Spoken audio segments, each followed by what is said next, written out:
What you need is this new Mococo drink. Buy now and you can save 50% off. Who are you talking to? This cocoa was made by child labor in Ghana. The movie begins with some Steve Jobs wannabe looking ass dude who built his own mini world filled with actors and actresses all playing pretend to cater around one guy named Truman. And Truman has no idea he's the main character in a live broadcast TV show called The Truman Show. So that's his wife Meryl and his best friend Marlon, who are all actors being paid to pretend to care about him. And Marlon says word for word, nothing you see on the show is fake, it's merely controlled. Bruh, what are you talking about? Everything around Truman is fake. His job is fake. His friends are fake. His whole family's fake. So meaning everything in his life around him is fake. So what are you talking about? So we're in present day 10,909, which means since birth, Truman has been broadcasted live for his whole 30 years of living life so far. And Truman's just being a jolly good fella, all friendly and smiling, then some camera equipment falls from the sky. Then he picks it up, looks at the cloudless sky, and goes, anyway, and continues to go on about his day. It's crazy how everyone used to dress so proper and nice back then, and it wasn't even that long ago. It was only 1998, and now we dress like we're homeless. So Truman works as an insurance salesman, or so he thinks, but during his job, he asked for a Lauren garland and a Sylvia garland in Fiji, then starts ripping out the eyes of girls from magazines. Yeah, not the best first impression, but we find out why later on. I promise he not the pervert. Also, we find out Truman has a fear of water due to unresolved childhood trauma. And pay attention to this member of staff that just keeps on looking at him. That's a common thing you're gonna keep seeing throughout this film. And although 55% of our body is made of water, bro sees some water and goes, Yeah, screw this, I'm out. you want some kimchi? I don't like Chinese food. And when bro's wife comes home from work, she's literally just a walking TV ad commercial. Chef's Pal, it's an ugly ass tool that was 50% off. You should use it to peel yourself. Shut up. Could you imagine listening to unskippable ads every single day for hours and hours on end? Well, yeah.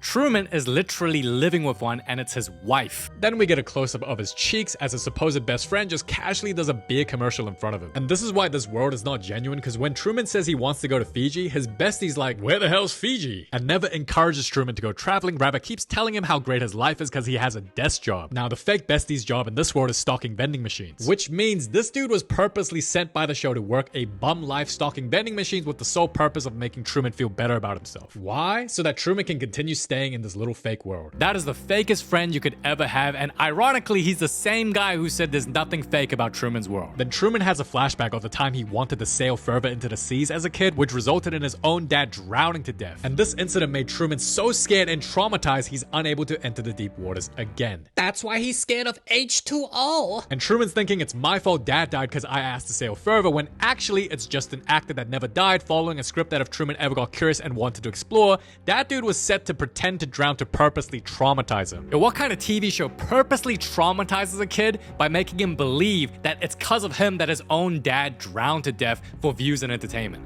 How is this show not cancelled? And we keep seeing inconsistencies of this fake world where even the rain is selective and follows Truman, and I'm like, why keep making careless mistakes like this? It's almost like the show wants Truman to know his world isn't even real. Where have you been? I'm more wet than you'll ever be. Now, when Truman tells his fake wife Meryl, let's go traveling, she makes every excuse in the book about mortgage and car payments, or that they should try for a baby instead. Imagine working super hard on your 9 to 5, working extremely hard to pay back your mortgage and car payments, just to find out none of it matters because none of it is real and you live in a fake world.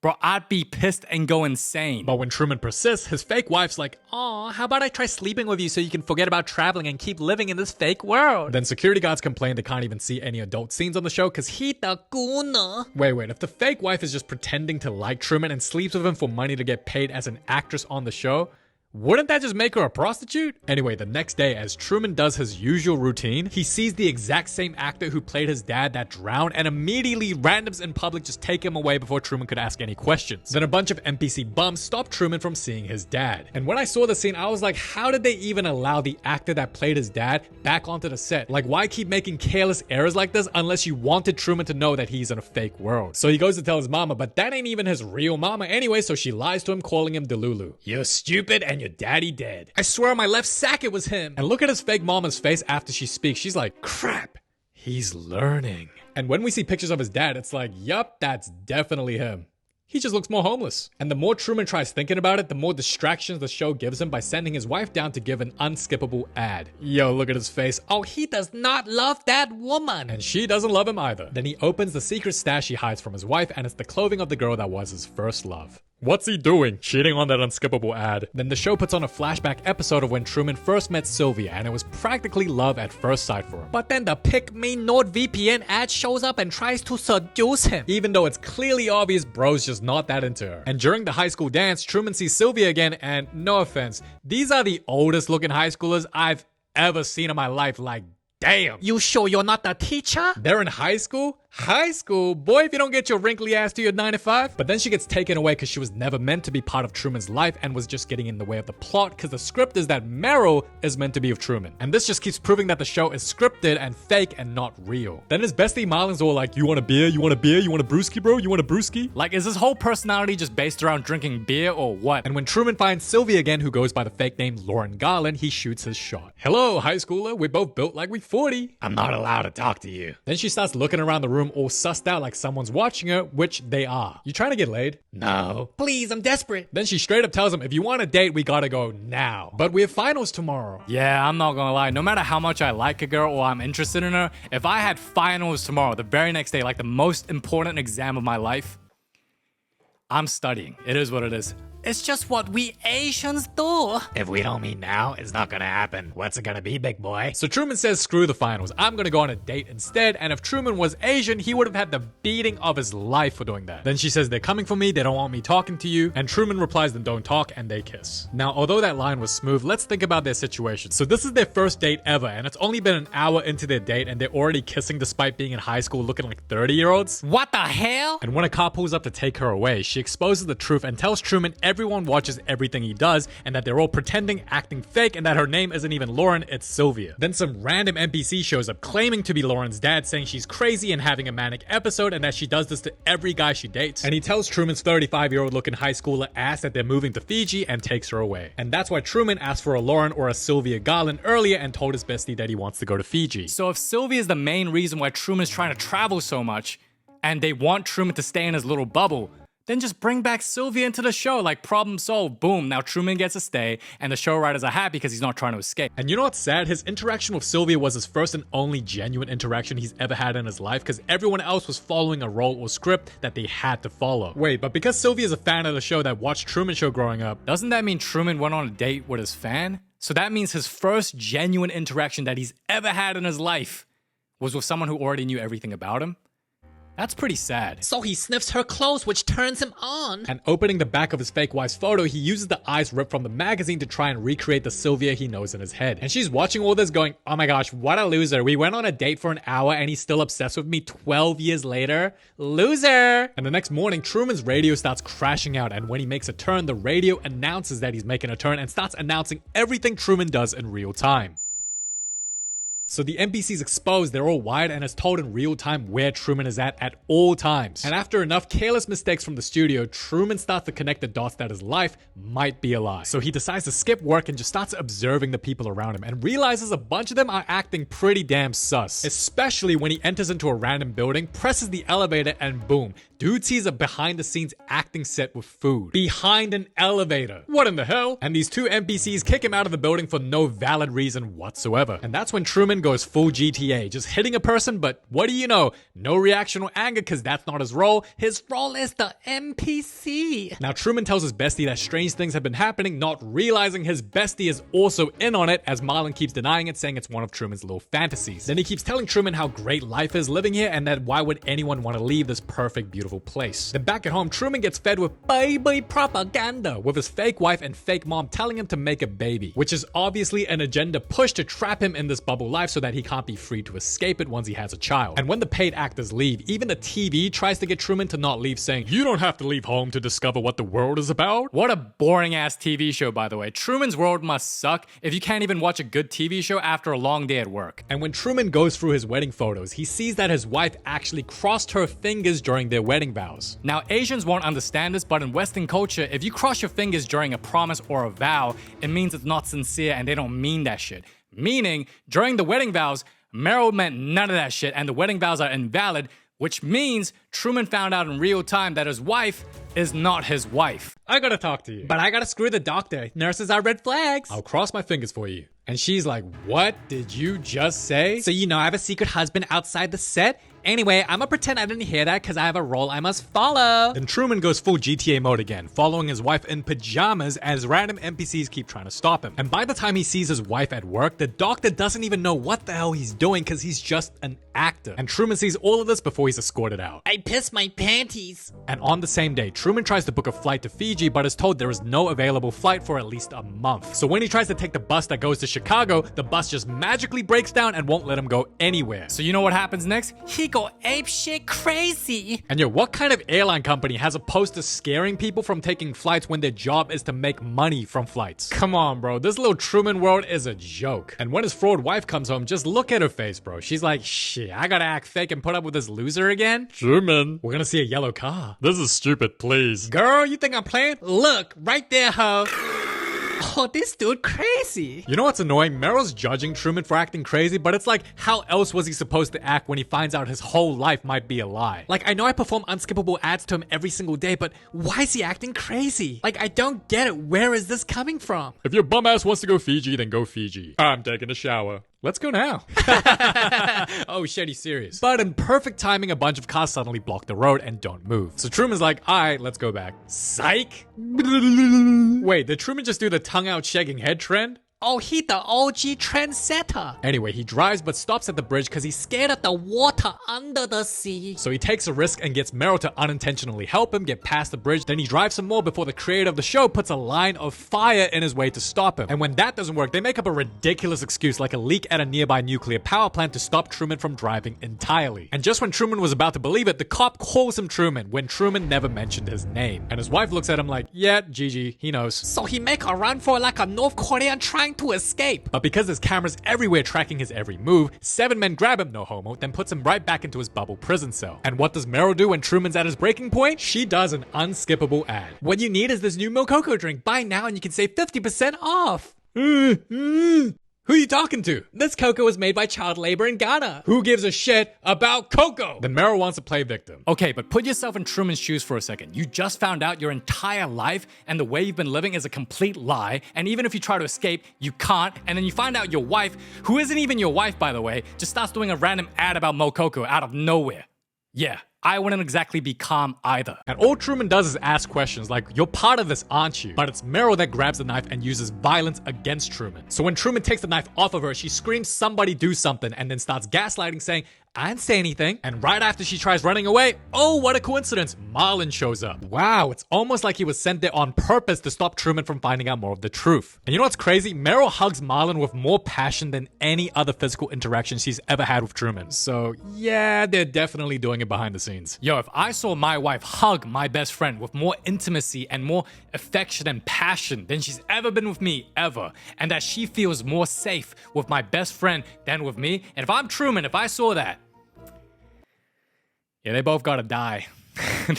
They both gotta die. Someone's gotta die that night. They both gotta die. So Truman's a better man than me for letting it happen and not doing anything about it. I'm superficial. Then later, Marlon tries convincing Truman that he's not living in some bubble where everyone is in on it and uses their friendship as the reason that's not true. And Marlon says because if it is true, then he has to be in it as well, saying that's impossible because they've known each other since they were 6. And what do you know? It's Steve Jobs wannabe telling Marlon what to say, so nothing Marlon is even saying is genuine. And the creator of the show decides to bring Truman's dead dad back, thinking if he's back in his life, then Truman will stop trying to leave the bubble. Now, I'm sure this episode gave great ratings, but this is where the story completely flips, and I believe it's the worst thing the creator of the show could have ever done. But hey, at least the fans were happy. Man, why are there Japanese people watching the Truman Show for? Ooh, Truman-san, very happy, hi. I wonder when the Japanese watch the Truman Show, they're like, ooh, Truman Show, Truman-sama, #1, so very good, super duper. Now, people can debate at which part did Truman fully realize his whole life was a lie, but for me, I think it was when Steve Jobs told Marlon to say he'll never lie to him. Like, I think it was at this point Truman realized Marlon's in on it as well, and reuniting with his dad was a terrible decision for Steve Jobs. Because now that Truman knows that his dad didn't drown, he has no reason to be afraid of the water anymore. And when Truman starts crying, why does it low-key feel like Truman was faking the scene for the viewers? Anyway, as Truman drinks his 50% off Mococo, we are told 1.7 billion watched The Birth of Truman, and that 220 countries watched him take his first step. Meaning this show has generated billions and billions of dollars in the biggest studio ever, and the craziest part is Truman doesn't get paid for any of this because he was legally adopted by a corporation. So let me get this straight. Truman made a bunch of people extremely rich, but Truman doesn't see any of that money. Zero, nothing. He was essentially a slave working for free, gets paid nothing while he has to still work a shitty fake 9 to 5 and pay off a mortgage that isn't even real and fake. Bruh, that Steve Jobs wannabe needs to die too. They all need to die. That's crazy. That is crazy. Yo, how is any of this even legal? So Truman is actually a slave being used to profit a multi-billion-dollar company. I want to be an explorer, but you're gay. Now, if the studio never wanted Truman to escape the bubble, then why would you even teach him that other countries even exist? I think not telling him other countries exist is much better for his mental health than seeing his own dad drowning to death. And Steve Jobs wannabe tries to explain the genius of bringing his dead dad back, explaining his absence was caused by amnesia, when truthfully bringing Sylvia back would have actually solved Steve Jobs' problem and would have made Truman a lot happier to stay in his bubble prison. And hey, yo, did bro record Truman since he was a fetus? That's messed up. Then Sylvia calls Steve Jobs as an anonymous caller and goes full Karen, talking about how inhumane and immorally wrong it is to use Truman as a slave. And I guess Karens back in the day were a lot more based because this is the first time in my life I'm agreeing with one. But Steve says he's doing Truman a favor because the real world is a sick place and that he's giving Truman a normal life. No offense, Mr. Steve Jobs, but in what world is it normal if you go home to your wife and you're just chilling with her, having a good time with your wife, and then suddenly out of nowhere she does an ad about Mococo beans? That's not normal. How is that normal? He prefers being a slave. Let me speak to your manager. And after some time after Meryl left the show, it seemed Truman was back to his old usual self, being all friendly, saying his catchphrase, "In case I don't see ya, good afternoon, good evening, and good night. Good after, gudu gudu." And while working his fake useless 9 to 5, the show gives Truman a new love interest, another paid actress with a script that will never give Truman a genuine connection. But, I mean, if Truman doesn't care about any of that, bro Loki found the method that if he wants a new girl, he just needs to scare the current one away. Anyway, when it's time for Truman to sleep, it turns out he's been sleeping in the basement ever since Meryl left the show. And balding Steve Jobs gets sussed out and looks into it deeper, and damn. Oh, his hairline is cool. Guess turkey can't save you. So they bring beer boy Marlon over, whose whole personality really is just drinking beer, and turns out our unpaid wagey slave successfully escaped. He's gone. So for the first time ever, they go off air and even use the moon and all the actors on set to try and find him. And this guy gets so desperate, he even just puts the sun up at like 3 a.m. And they find Truman sailing away on a boat and puts him back on live. Yo, look at the NPC's reaction, like the one with her mouth open. She's just like, And why is Truman doing all of this? Because he wants to go meet Sylvia, a girl he spoke to for less than 2 hours in high school. So again, if Steve Jobs just brought back Sylvia instead of his fake daddy, then he'd still be in the bubble and still terrified of water. But instead, this dude tries to play God and controls the weather and creates a crazy-ass storm to stop Truman from continuing. You can't kill a slave in front of an audience? So Truman be fighting for his life while no hairline's going, yes, more good ratings. And just when he starts to think Truman went through enough and he should calm the storm, Truman goes, is that the best you can do? You better kill me. Alright, bet. Let's kill the slave. But that's wrong. Shut up. I like eating ass hair. Do it now. So No Hairline does it himself and brings a tsunami-looking ass wave that capsizes the boat and tips him over. Then the creator realizes he overdid it, so he stops the storm, and somehow Truman's ship just magically uncapsizes itself, and Truman eventually regains consciousness. And the Asian very happy cause she the parasocial. And Truman's ship reaches the end of the studio bubble. So he touches the wall, then starts throwing a tantrum like a baby. But once he sees some steps, he calms down and walks his way to the exit. But this time, the creator himself tries to intervene. Truman, you're a failure. No one likes you, so your chopped ass should stay here. I made you a star. So I never felt real love? Yes, but you were fun to watch. Boy! Wait, I can give you unlimited huzz. But out there, your chopped ass gotta get them yourself. And if you leave, I'll just make another slave from birth and make another successful show. And the movie ends with Truman replying with his catchphrase, in case I don't see ya, good afternoon, good evening, and good night. Then he gives a little bow and steps outside the bubble and is finally free from his cage. And all these people are celebrating, which is good because it means they care about Truman, but shouldn't they also low-key be a bit sad because they'll never see their favorite TV show again? And Sylvia's super happy as she rushes down to go see him. And that's all the footage we get from Sylvia and Truman, so let's just hope and assume that they did end up meeting and got happily married, and that Truman used his name and likeness to, make books and then go on tour so that he doesn't have to worry about money. That'd be a great happy ending that we can just assume that could have happened, you know? Because that's the end. We don't get more footage. We don't know what happens next. Oh yeah, and the creator looks devastated, but I'm sure they can adopt another unwanted child and make a new show anyway, so they'll be fine. Now, I remember when I was in elementary school, the teacher thought it was a good idea to, you know, put this in the class so that the whole class could watch this film. And yeah, so that's when I watched it for the first time. And yo, I had like the biggest like mind where I was like genuinely thinking for a good period of time, like, is this world real? Like, are these all actors? Is this world real? So this film was so interesting that it genuinely made me like rethink about life in and of itself. So overall, I think it's a phenomenal film, very creative, very good storyline. It's a timeless film, even though it's old. I think it still hits. So if you guys want to watch the full film, go check it out. But yeah, curious to know your thoughts, so feel free to leave them in the comments below. Thank you so much for watching. Really hope you enjoyed this video. It's been your boy KC. And yeah, until next time.